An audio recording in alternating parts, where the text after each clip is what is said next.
Hey, how's it going, everyone? Yoshi the Oreo here. I'm sure a lot of you may or may not know about this phenomena called cultural hegemony.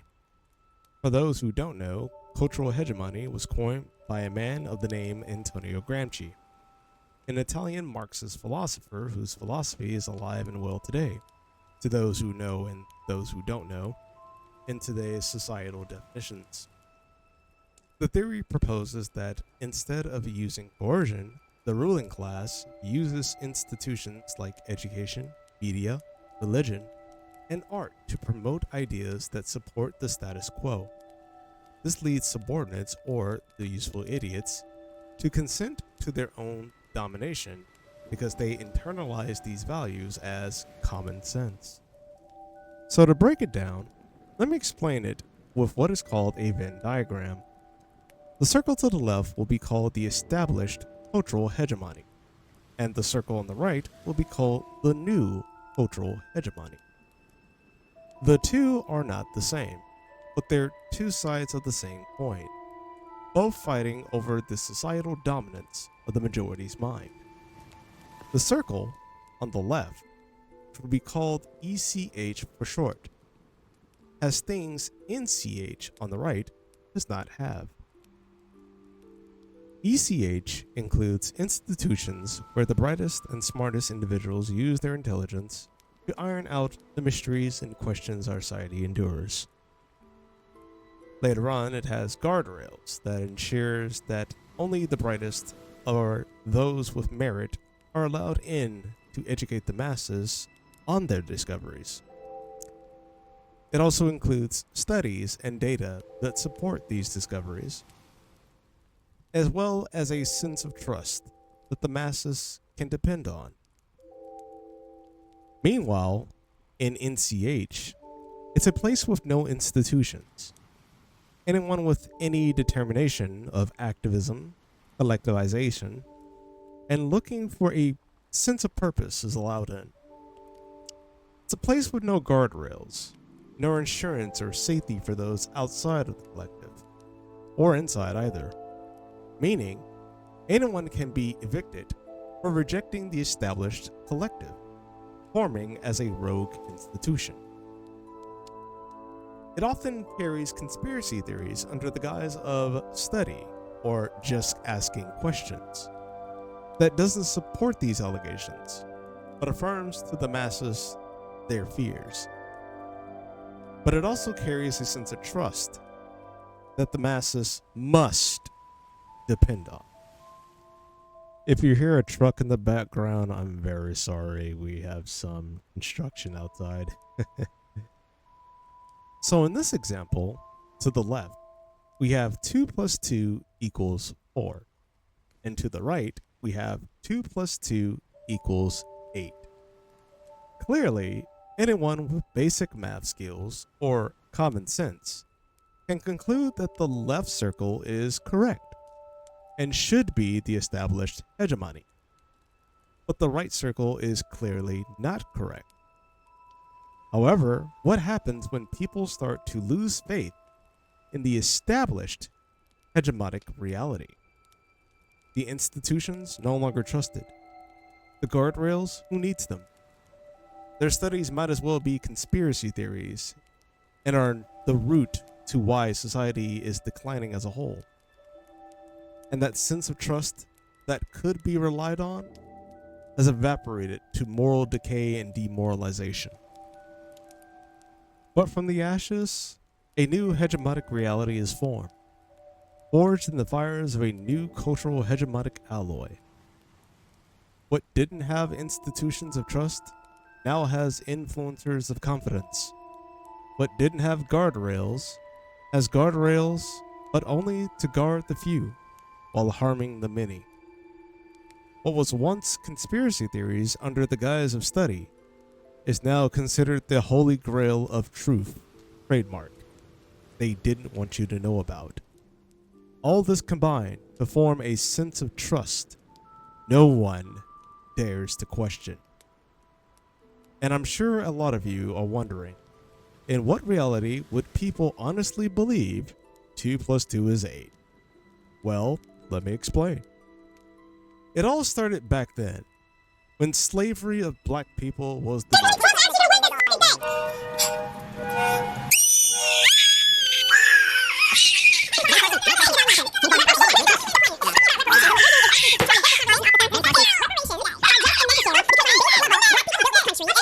White people, do not go to your black, your indigenous, your immigrant, your queer, your trans. Do not go to that person in your life that you feel is a little bit more oppressed than you are. It's obvious. It's like, you just believe that. You need dumb bitches who voted for him too. You guys are stupid. And I think he voted for Donald Trump. You're ugly. I think you're all freaking ugly. And I think you're dumb and has That's the worst thing to me. And if you don't agree that 2 plus 2 actually equals 8 because of white supremacy, you're racist. Wink. Because at the end of the day, most people are good people. But when one weaponizes your good nature against you, and you lack the knowledge and know-how to back up your reality, their weaponized reality becomes the norm.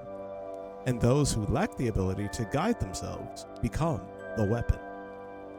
But I'm not here to talk about weaponized racism. In fact, what I'm here to show you can be a lens to help you identify cultural hegemony being abused in power-hungry, authoritative ways. It's been something that's been popping up for quite some time. And I'm not talking about recent years, it goes far back. With the use of the racial slur Uncle Tom in civil rights movements, the anime community is very familiar with those invading their space, normies or tourists calling anime CP, implying that the whole space is some kind of pedophilic wonderland, while participating in the space they say needs to burn down. The minority of users in Predator channels sees it too, and when they call it out, they're the ones questioned, while the ones demanding death are praised. Yes, just like racism, pedophilia is being dialectically split into 2 realities. 2 hegemonic realms that will determine the fate of those who follow and those who reject. Just like racism, pedophilia is being split by 2 definitions. To the left, a person who is sexually attracted to prepubescent children. To the right, a person who wants to have sex with children. To the common average person, these definitions are the same. However, in terms of applications, they're further apart than you realize. You see, the issue with the right definition is that, just like government, it's vague, broad, and overreaching. The left circle comes with institutions like the CDC, college studies, years of hypotheses and theories being rigorously tested, and a static definition with clearly defined symptoms. Pedophilic disorder is characterized by a recurrent, intense sexual fantasies, urges, or behaviors involving sexual activity with a prepubescent child, keyword there, typically aged 13 years or younger, for a period of at least 6 months. There's also the 5-year gap rule that if the adult is 5 years older than the person that they're actually attracted to, then more than likely that person is a pedophile. But the age range is only applicable to 18 and below, because again, prepubescent is regulated and static between 13 all the way down to 1. Individuals with pedophilic disorder often experience feelings of shame, guilt, anxiety, and self-loathing due to their sexual interests, which can result in a significant psychological distress and social isolation. They may avoid social events or adult interactions due to their fear of being discovered or exposed. Some may report sexual frustration, particularly in adult relationships, due to their preference for children. Others may seek the company of children over adults, perceiving them as more accepting. It is important to note that not all individuals with pedophilic disorder act on these urges, and some may never harm a child. Meanwhile, in the right circle, it all just boils down to they're evil, which one can say that yes, it is pretty evil to want to have sex with children. However, it's not like these people just wake up one morning and just go, you know what, I feel like violating the bodily autonomy of someone that is under the age of 13. You must shame the target without letting up. which kind of also leads to a form of cancel culture, especially when they get the target wrong. And if they fail to reform, rather to the accusations of pedophilia are true or are false, which is just them trying to push their cultural hegemony onto that person, you have moral justification to kill that person. But notice the difference between the two. Why is it the established definition starts with attraction, but the new cultural definition starts with penetration? It's almost as if the NCH definition is designed for you to only be concerned after the act is done, not before. This thought process would cause a lot of people to panic and freak out, because children are the most vulnerable demographic on the planet, and good people don't want to see children hurt. And when you see story after story after story of pedophiles being released from prison for many reasons, such as race or sexuality of being trans or gay, on top of the fact, catchers messing up the process to the point that it strong arms the judicial system to side with the pedophile. Not because the government is pro-pedo, but because by our laws, the one who violates bodily autonomy first, without reason, is the guilty one. Showing up to meet someone isn't a crime, people. Unless you want to live in a country where you need your papers to go somewhere. Of course, there are reasonable cases that have people's hope about justice not being delivered, like the slow delivery of the Epstein files. Again, it is a case-by-case scenario. A case of a pedophile escaping justice isn't the prime example. There's a pedophile or white supremacist around every corner. And with the mixed concoction, people start to panic even more, living in a state of constant fear. So because of this, you can't be concerned about it after the fact. You must be concerned at all times. You must be active at all times. You must be woke at all times. Just like the new cultural hegemonic definition of racism, prejudice plus power, the NCH definition of pedophilia allows the accuser to walk about in an aggressive manner, throwing accusations at anyone and anything, except those who will listen and follow without question. This is the behavioral science of dictators who wish to control the masses, but they don't want to be the ones to sell the idea on the surface, because that would make them clearly a bad person. This is why the useful idiots go out and sell the idea for them. Not directly as if they were, kind of like meeting in a dark room and being handed a large wads of money to sell the idea, but indirectly because you operate off of the same definition as said dictator, and you know how to carry out your orders without them being given to you.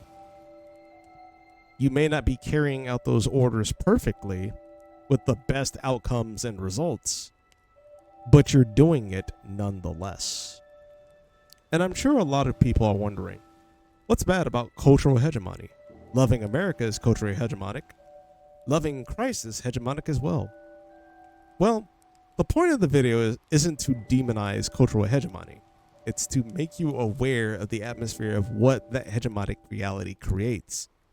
If you're in a space where you can openly discuss things without much accusation, and the supposed institution or leader is open to being questioned and correcting himself, and that if they lead with suspicions, they know that it must come with irrefutable evidence of consistency, it's a positive cultural hegemony. But if you're in a space where the questioning of actions or institutions or influencers is not allowed, and is often met with hostile pressure and accusations of pedophilia or racism, and their logic is all over the place, with evidence being the last thing they care about, to the point watching anything pedo adjacent or white adjacent is enough evidence to call you a pedo or a white supremacist, you're more than likely in a negative cultural hegemonic reality, which leads to today's example of a predator hunter by the name of Robert Lee, also known as Bupak Shakur. This was an influencer influenced by other influencers like Skeeter, Jidion, and Dap, very well-known predator catcher channels with large followings. While I understand what he was doing was a good thing, it goes to show that his definition that he was operating off of as the definition to the right, a person who wants to have sex with children. So much so, a 40-year-old man ends up dying in the hands of a 17-year-old with a gun, being accused of being a pedophile by a 40-year-old, only to have his legacy as a hero stained by the optics of actual pedophilic intent. Now, to clarify, I am not calling Robert Lee a pedophile. What I am stating is his actions allowed him to die in the same way he judged others, meeting up with minors. This is basically the modern example of the boy who cried wolf. When you start to cry wolf for fame and attention, instead of doing it for what is right, you fall prey to the very thing you set out to dismantle. Which begs the question, why was Robert talking to a 17-year-old under the guise of a 15-year-old and calling that minor a pedophile? If you do the math, this is a 2-year gap. Now, in most, if not all, sting operations, both the catfish, who is Robert, and the predator, quote unquote, who happens to be 17, clearly exchange ages online. If you've watched To Catch a Predator with Chris Hansen, the predator is always comfortable with handing out their age to a minor. But this was an instance where the minor believes he's talking to another minor. Yet, if you bring this up in the comments, you get viciously attacked in the same manner of questioning accusations of racism, questioning the government depending on who's in charge, or in this case, questioning the hanging fruit no one dares to pluck. Him being 17 and still in high school should be the indicator to back off. But for some reason, Robert considered 17 adult. And he's not the only one that considers that adult. A lot of people in comment sections regarding about this topic consider 17 adult. And then it gets even weirder when I receive a response from one of these creeps in the comment section saying, buddy, a 17-year-old should never have a gun. And if they shoot someone with it and they die from that, then they deserve life in prison at the minimum. So let me get this straight. The people who follow the guy who says that his job is to protect minors wants to ruin the life of a minor because the minor had the audacity to protect himself from an adult. Now, keep in mind, I'm not saying the kid is completely innocent. At the very least, the only crime that this kid committed was illegal possession of a firearm, considering he's underage. However, I find it very, very weird that Mr. Radium TF wants to make it sound like Robert wasn't really doing anything suspicious or anything of the sort to justify shooting him in the first place. Unless you're very familiar with this man's content, which I'll show you right here. Ram truck. Yeah, that's him. Look at this. You ain't going nowhere, bitch. You a pedophile. You a pedophile, bitch. What you doing? Yeah, Look at this. Who you here to meet, sir? You're a pedophile. You here to meet a little girl? No. Yes, you are. Yes, you are. I already seen you coming from over there. You texted me and you can't go nowhere. You're stuck, and I'm calling the police on you.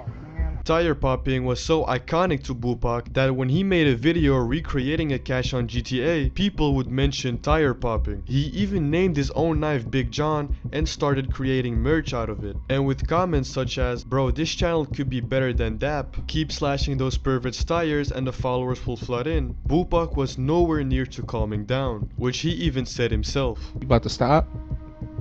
Hell no. Hell no. I'm just getting started because now I got fired from my job. He also stated that he was going full time. So now you'll be doing this more full time? Hell yeah, shit. I'm talking to motherfuckers right now. Obviously, his channel didn't last long and has been permanently deleted. Now, as dangerous as this already was, it would only get worse. The one dude that showed up at 1:30 in the morning, I kicked his car, and the dude that showed up at Dollar General booted his. And then I was like, you know what, man, let me take it a little farther. And he definitely did take it further. Bupak went from just popping tires. Oh, he inside the store, so look at this.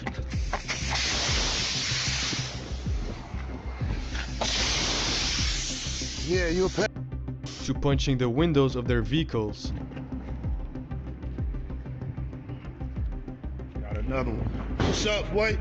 What you trying to do? You a pet? Pet ass. And sometimes doing both in one video. What's up, dog? What you come here? What you come here to do, sir? You came to meet a little girl, didn't you? Get out the car before we call the cops on you. He would even go to their houses and break their windows. Two of y'all. It's two of y'all.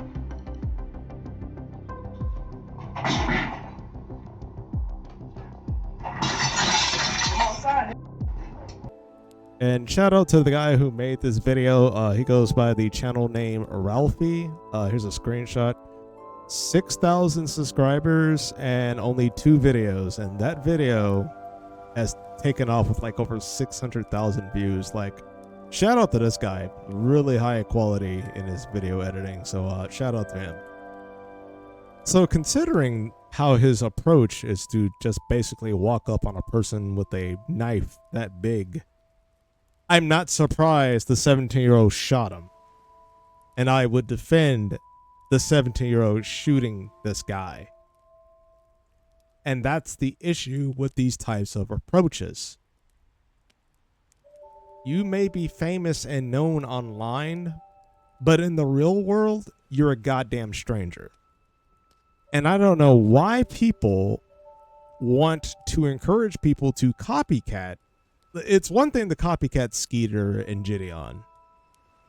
It's another if people wanted to copycat this guy in a racially politically charged climate, where if a white guy who really hates black people and blames black people and the Jews for all his downfalls and everything sees someone like Robert Lee approaching someone who is white like that, who do you think he's gonna side with? And now we're not dealing with just a pedophile case. Now we're dealing with a racism case.